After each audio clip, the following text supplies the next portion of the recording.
आपको लेनी चाहिए। ये सब कुछ बहुत ही बारीकी से समझाऊंगी ताकि आप अपनी लाइफ का चार्ज खुद अपने हाथों में ले सके और किसी भी दवाइयों के ऊपर और डॉक्टर्स के ऊपर डिपेंडेंट ना रहें।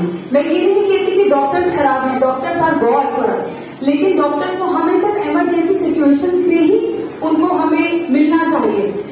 99% ऑफ द चीजें हम खुद ही अपने आप ही कर सकते हैं अगर हम इस लाइफस्टाइल को अपनाएंगे।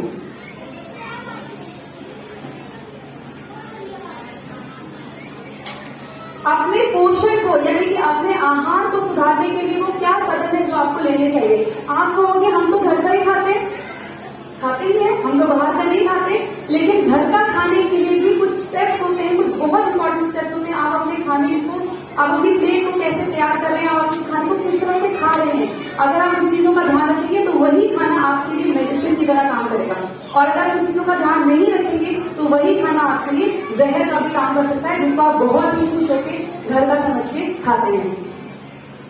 नंबर 1 पॉइंट इज आप अपने लिए कंपार्टमेंट प्लेट बनाना सीखें। आपने कंपार्टमेंट प्लेट देखी है, वो जिसमें 3 ऐसे हिस्से होते हैं, 3 से 4 हिस्से होते हैं, उसको हम कंपार्टमेंट प्लेट कहते हैं। अब इसका मतलब ये नहीं कि आप सब लोग कंपार्टमेंट प्लेट लेने के लिए बाजार चले जाएं, जरूरत नहीं है। अपनी गोल प्लेट में ही आप कंपार्टमेंट कैसे सेट करेंगे वो मैं आपको यहाँ बताऊंगी। यानी कि आप कोई भी मील खाएं, आपका ब्रेकफास्ट खाएं, लंच खाएं, डिनर खाएं, रूल सबके लिए सेम ही रहेगा, ठीक है। वो रूल है आपकी सभी भोजन की प्लेटों में सबसे पहला सोर्स क्या रहना चाहिए, प्रोटीन का रहना चाहिए। प्रोटीन ही है जो आपके सिर के बाल से लेकर नाखून तक हर जगह जरूरत है। दाल खाते हैं या हम रोज अंडे खाते हैं तो हमारा प्रोटीन पूरा हो रहा है, ऐसा नहीं होता है। आपको बॉडी वेट, आपके वेट जितना आपका, अगर मेरा वजन 60 किलोग्राम है तो मुझे अपने बॉडी वेट का मल्टीप्लाई बाय 1, एक भाग हर केजी का मुझे प्रोटीन लेना होगा। और वो इतना प्रोटीन होता है कि मुझे जब तक मैं हर मील में वो प्रोटीन नहीं खाऊंगी वो डे एंड पे जाके पूरा नहीं होता, समझ गए। यानी कि आपको अपने ब्रेकफास्ट में भी प्रोटीन लेना है, लंच में भी प्रोटीन लेना है और डिनर में भी प्रोटीन लेना है। एक बार एक टाइम दाल खा लेने से या एक बार 1 से 2 अंडे खा लेने से या एक बार थोड़ा सा चिकन खा लेने से वो प्रोटीन पूरा नहीं होता है। चिकन, अंडे, फिश, पनीर, सोया, दाल, ये सारे के सारे प्रोटीन के बहुत अमेजिंग सोर्सेज हैं, और दूध और दही भी। उसके बाद प्रोटीन के बाद आपकी प्लेट में आप जमाएंगे अपने कार्बोहाइड्रेट को, जिसमें कि हम इंडियन बहुत ही माहिर हैं। हम दाल, चावल और रोटी के बिना तो खाना हमारा होता ही, वही आपका कार्बोहाइड्रेट, ठीक है। तो आप क्या करोगे, आप दो रोटी चावल हम खाते हैं, जब आप अपना प्रोटीन बढ़ाएंगे, जब आप प्रोटीन हर प्लेट में रखेंगे तो आपकी कार्ब की मात्रा थोड़ी सी कमी हो जाएगी, क्योंकि प्रोटीन एक ऐसी चीज है जो आपको ज्यादा, अगर आप 3 रोटी खाने से पहले तो आप 2 ही रोटी खा पाएंगे, अगर आप उसको पनीर के साथ या चिकन के साथ या अंडे की भुर्जी के साथ खाएंगे तो ऑटोमेटिकली आपका कार्ब जो है अभी से कम होने वाला है।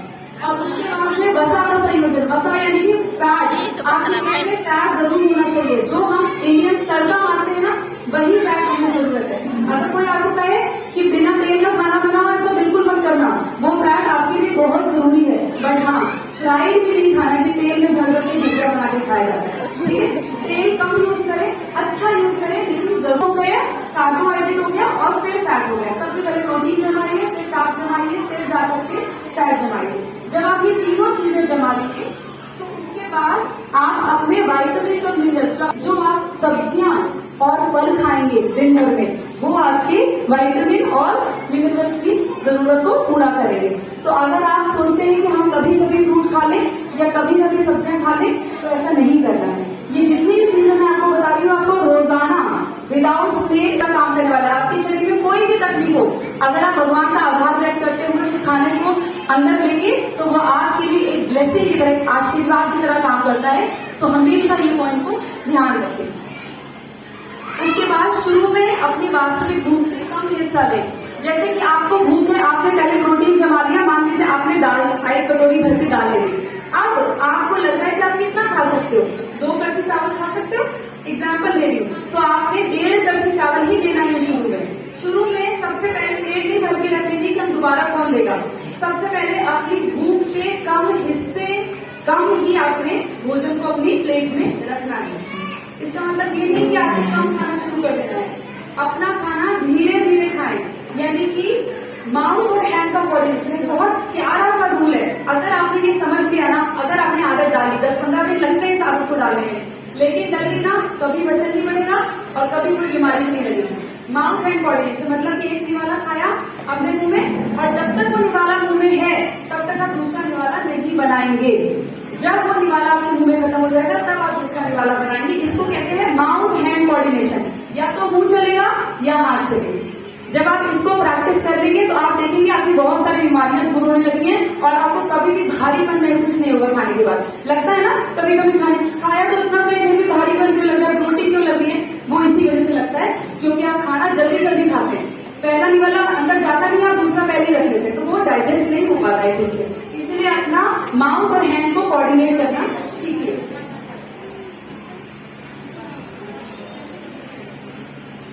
खाना खाते समय कोई भी स्क्रीन नहीं देखनी है आपको, ये भी बहुत इंपॉर्टेंट रूल है। हमें पता ही नहीं चलता जब हमारी बॉडी हमें बताती है कि आपका पेट भर गया है, हमें पता ही नहीं चलता हम क्या खा रहे हैं, उसका स्वाद क्या है क्या नहीं है। तो इसीलिए कोई भी स्क्रीन, फोन, टीवी, लैपटॉप और कोई गाने कुछ नहीं सुनना है, कुछ पढ़ना भी नहीं है। बिना डिस्ट्रैक्शन के आपने सिर्फ अपना खाने की तरफ ध्यान रखना है। मैं क्या खा रही हूँ, मुझे कितना खाना है, ये सब कुछ आपका माइंड आपको बताता है अगर आप सुनने के लिए तैयार हैं तो। उसके बाद आपका जो भोजन है वो क्रॉस लेग पोजीशन में, कभी भी पैर लटका के खाना ना खाएं, हमेशा चौकड़ी मार के प्रेफरेबली जमीन पर बैठ के खाना खाएं। अगर आप जमीन में बैठ नहीं सकते, आपके घुटने तक में तकलीफ है, तो आप किसी चीज के ऊपर बैठे, लेकिन हमेशा पालथी पालथी मार के ही आप खाना खाएं, उससे खाना डाइजेस्ट होने में आपको बहुत हेल्प मिलती है। उसके बाद अब जब आपको वो 1.5 कड़छी चावल और आपने वो कटोरी भर के दाल खा ली, तो उसके बाद जो आपने आधी कड़छी चावल अपने लिए छोड़ा है उसको आप ले सकते हैं, लेकिन 1 मिनट के ब्रेक के बाद। 1 मिनट रुकिए, क्योंकि जो आपके पेट का मैसेज होता है ब्रेन तक जाने में 20 मिनट लगते हैं। तो आप तो पहले धीरे धीरे खा रहे हैं, तो वो धीरे धीरे मैसेज जा रहा है। 1 मिनट रुकिए, आपका ब्रेन आपको बताएगा 1 मिनट के बाद क्या अभी आपको और भूख लगी है। अगर लगी है तो बेशक वो आधी कच्ची चावल आप ले सकते हैं, लेकिन मोस्ट ऑफ द टाइम्स आपका ब्रेन आपको सिग्नल देगा कि अब आपका पेट भर चुका है, तो आप आधी कच्ची चावल नहीं लेंगे। ये करते हुए आपको हफ्ता 10 दिन लगेगा, लेकिन फिर आपको पता चल जाएगा मेरा पोर्शन कितना है, फिर खाना भी वेस्ट नहीं होगा। ठीक है, अब आप ये करते हैं ना लेडीज, बच्चों का अरे कौन फेंके चलो खा लेते हैं, ऐसे ही करते हैं ना। हस्बैंड के चलो खा लेते हैं, अरे कल कौन खाएगा बाकी, चलो खा लेते हैं। पेट है, डस्टबिन थोड़ी है, यहीं से सब कुछ शुरू होना है, यहीं से बीमारियां खत्म होनी है, यहीं से बीमारियां शुरू भी होनी है। आपका पेट डस्टबिन नहीं है। अपने माइंड को सुने, आपको जितना भूख लगी उतना खाएं, अगली बार से कम बनाएं। अगर आपको लग रहा है रोज रोज वेस्ट हो रहा है, अगली बार आप कम बनाएं। असल में हमारे शरीर को इतनी भूख होती है कि जितना हम खाना बना लेते हैं अपने घरों में। उसके बाद 1 मिनट तक प्रतीक्षा करने के बाद आपको लगे तो आप अपने खाने को अगला हिस्सा ले सकते हैं। यदि अभी भी भूख लगी तो उस बचे हुए हिस्से को आराम से ले लें, कोई गिल्ट मत रखें कि अरे मैंने तो ज्यादा खा लिया। आपकी जरूरत है वो।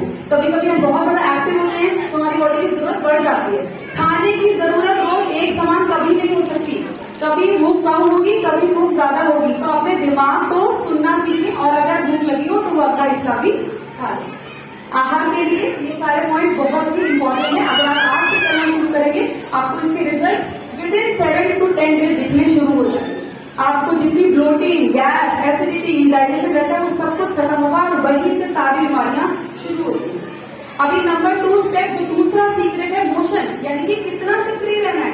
अरे मैं तो पूरा दिन बच्चों के लिए भागती हूँ, मैं तो पूरा दिन घर का काम करती हूँ, मैं तो बहुत एक्टिव हूँ। नहीं, एक्टिव होने के भी कुछ रूल्स होते हैं, आइए वो आज हम समझते हैं। अपनी गतिविधि स्तर को बेहतर कैसे बनाएं। सबसे पहले 40 मिनट से ज्यादा एक भी स्थान पर ना बैठे।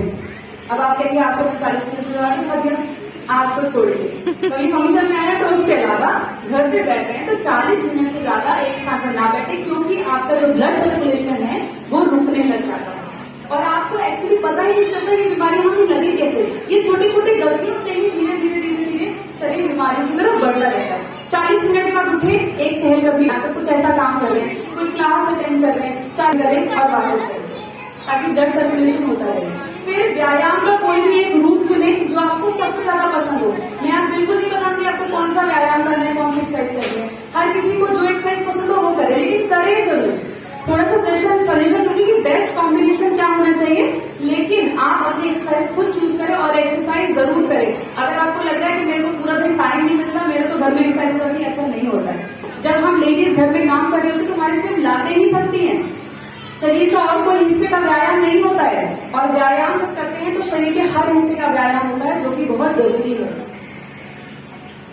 सप्ताह में कम से कम 4 से 5 बार और कम से कम 30 मिनट के लिए व्यायाम करें। अगर आप हर रोज नहीं कर सकते तो एटलीस्ट 5 डेज, हफ्ते में 5 दिन जरूर करें। अब कम से कम 30 मिनट, अगर बहुत ज्यादा टाइम है तो 30 मिनट के लिए व्यायाम करें। कैसे करेंगे? यूट्यूब चैनल पे इतनी अच्छी अच्छी एक्सरसाइज की वीडियोज है, आपको घर से बाहर जाने की भी जरूरत नहीं है, आपने वो वीडियो चलानी है और एक्सरसाइज करें, ठीक है? क्योंकि always remember, movement is medicine, यानी कि जब तक आप चहलकदमी करते रहेंगे वही आपकी दवाई है। उसके बाद आपको एक अच्छा कॉम्बिनेशन बता रही हूँ जो कि मैं फॉलो करती हूँ बहुत सालों से, और वो आपको हर तरह से बेनिफिट करता है, क्योंकि हर एक्सरसाइज का अलग अलग रोल होता है। कार्डियो आपकी हार्ट हेल्थ को करने के लिए, कार्डियो समझते हो, जंपिंग जैक कर रहे हो, रनिंग कर रहे हो, क्रिकेट खेल रहा, वो सारा कार्डियो में आता है।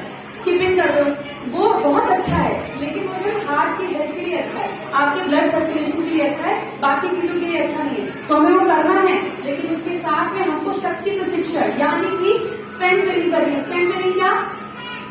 Squat, pushups, pullups, body weight training. आप जब डालोगे ना स्ट्रेंथ ट्रेनिंग यूट्यूब पे, आपको बहुत सारी वीडियोस मिलेगी।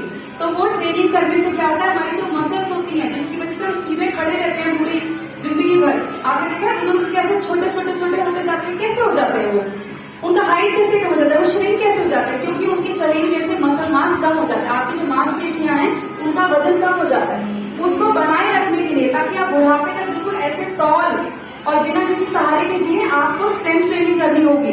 उसके लिए भी बहुत सारे वीडियोस अवेलेबल हैं, और साथ में आपको योग भी करना होगा। योग के जो आसन है वो बहुत ही अच्छा फ्लेक्सिबिलिटी आपको देते हैं, किसी भी तरह की इंजरी से आपको बचाते हैं। तो हर एक ट्रेनिंग का अलग अलग रोल है, कोई भी एक ट्रेनिंग आपको उतना इफेक्ट नहीं देगी जितना आप तीनों को क्लब करके आप करेंगे। मैं 60 मिनट की एक्सरसाइज करती हूँ, तीनों को क्लब कर लेती हूँ, लेकिन अगर आप 30 मिनट भी रोजाना देना शुरू करेंगे, आपको बेनिफिट्स दिखने शुरू हो जाएंगे। उसके बाद दिन भर सक्रिय रहे। ऐसा नहीं करना कि मैंने एक्सरसाइज कर ली 30 मिनट मेरा काम खत्म, नो, आपको एक्टिव रहना है। आप जो 1 घंटे की हम एक्सरसाइज में जितना कैलोरी बर्न करते हैं, मान लीजिए आप कैलोरी वाला समझते हैं कि मुझे कैलोरी बर्न नहीं करनी चाहिए, जितना खा रहे हैं उतना निकालना नहीं चाहिए, मान लीजिए अगर आप वो समझते हैं, तो भी आपको सिर्फ एक्सरसाइज से आप जितनी कैलोरीज बर्न करते हैं उससे ज्यादा आप दिन भर में चहलकदमी करते हुए बर्न करते हैं। अभी मैं आपसे बात कर रही हूँ ना, अभी मैं चल रही हूँ, मेरी कैलोरी बर्न हो रही है, मुझे उसके लिए एक्सरसाइज करने की जरूरत नहीं है, उससे ज्यादा आप कैलोरी बर्न करेंगे। इसीलिए पूरे दिन भर सक्रिय रहे, कुछ ना कुछ करते रहे। यदि आपको कोई व्यायाम करने में असमर्थ है तो टहलने जाए। मान लीजिए आर्थराइटिस हो गया, ऑस्टियोपोरोसिस हो गया, मान लीजिए डॉक्टर ने आपको मना कर दिया कि आप कोई एक्सरसाइज नहीं कर सकते, तो आप सबसे बेस्ट क्या कर सकते हैं, आप टहलने जा सकते हैं, आप वॉक के लिए करें। 10,000 कदम चलने हैं आपको दिन में। लेकिन अगर आप शुरुआत कर रहे हैं या फिर आप इतना नहीं चल सकते, तो धीरे धीरे आप कदम बढ़ाएं और रोज अपने कदमों को थोड़ा थोड़ा बढ़ाते रहें। और 10,000 कदम आपको रोजाना चलने चाहिए एक अच्छा स्वस्थ जीवन जीने के लिए।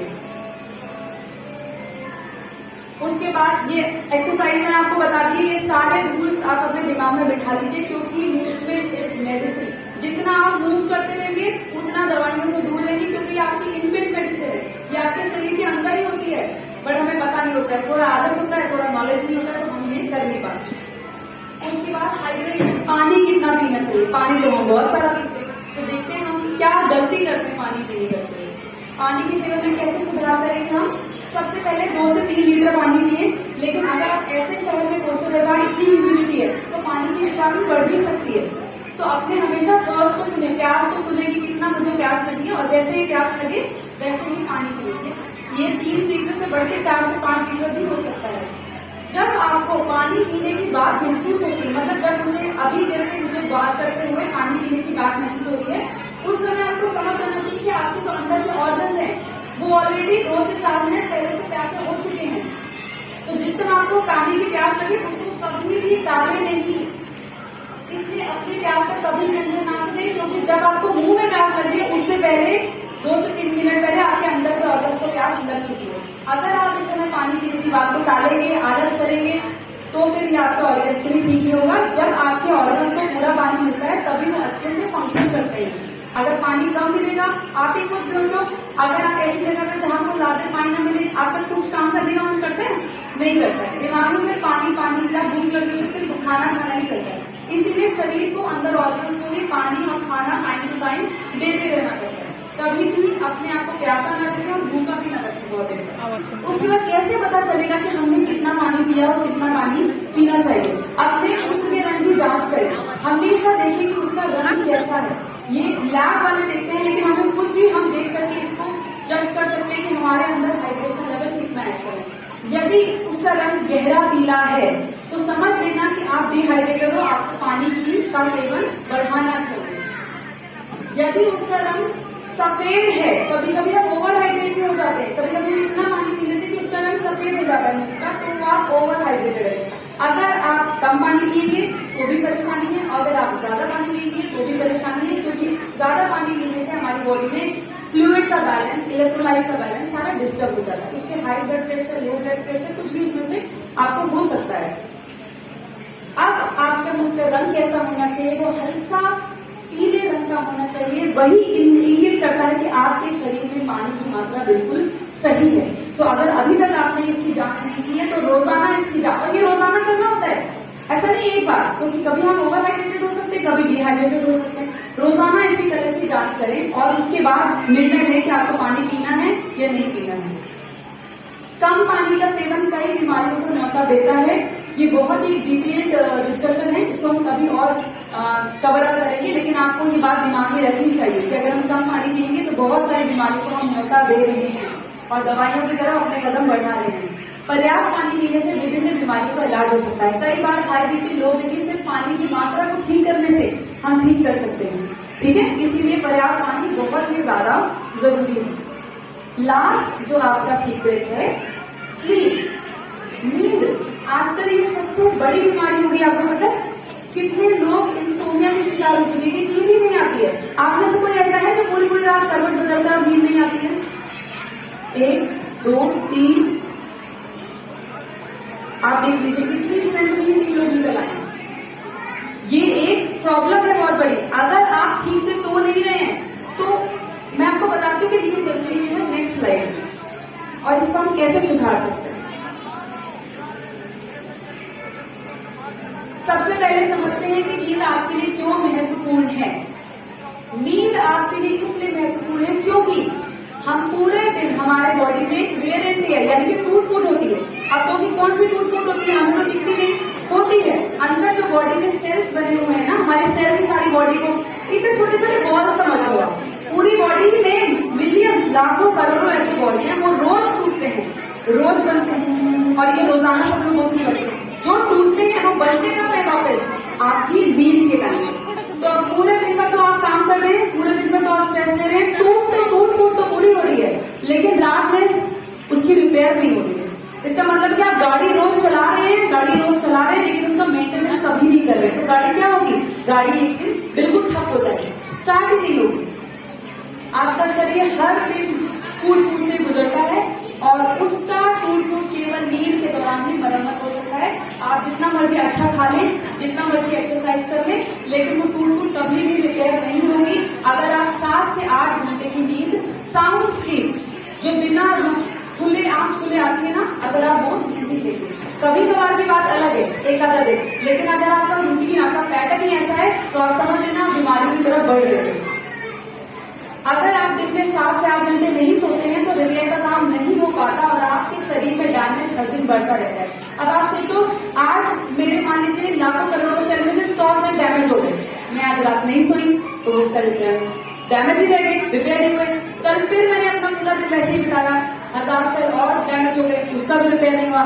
तो ओवर और पीरियड ऑफ टाइम क्या होगा? बॉडी में डैमेज बढ़ता ही जाएगा। हमारी बॉडी इतनी शानदार तरीके से डिजाइन की गई है। मैं आपको बताती हूँ कि अगर आप कोई भी गलत काम, कोई भी गलत हैबिट 2 से 4 से 6 दिन, हफ्ता 10 दिन भी करते तो आपकी बॉडी झेलती है, उसको बर्दाश्त करती है, आपका पूरा साथ देती है अगले दिन कि नहीं करो कोई बात नहीं सोए कोई बात नहीं, अगले दिन मैं पूरा साथ देती, नहीं सोए अगले दिन पूरा साथ देती। लेकिन उसकी भी एक लिमिट है। जब वो लिमिट क्रॉस हो जाती है तो वो शरीर अपना साथ छोड़ देगा, आपका साथ छोड़ देगा, और फिर आपको धीरे धीरे पता लगने लगेगा, आज मुझे ये टेस्ट में ये आया, आज मुझे डॉक्टर ने वो दिया टेस्ट, और आप बिल्कुल समझ नहीं पाएंगे कि घर का खाना खाने के बाद मुझे पूरा दिन एक्टिव करने के बाद भी ये हो कैसे रहा है।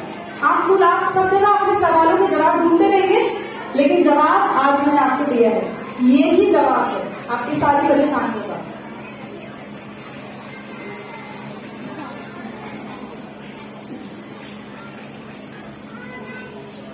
और अंततः आप हमें समय के साथ एक न दूसरी बीमारियों का पता चलता रहता है अगर हम अच्छे से नहीं सोते।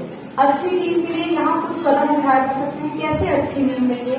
सबसे पहला जो आपको नींद आने के लिए हेल्प करेगा वो होगा 30 मिनट का सनलाइट एक्सपोजर। सूरज की रोशनी में 30 मिनट आपको बैठना ही है, फेस नहीं करना है, क्योंकि आजकल तो स्किन कैंसर भी हो रहा है। फेस नहीं कराना है आपको, फीट, लेग्स, बाकी सारे बॉडी पार्ट में सनलाइट लगानी है पूरे दिन में 30 मिनट। और वो जितना आप जल्दी करवा लोगे उतना अच्छा होगा। ऐसा नहीं 1 बजे 2 बजे 3 बजे, इतनी कड़क धूप में नहीं, जितनी सुबह की धूप आप ले सकोगे पूरे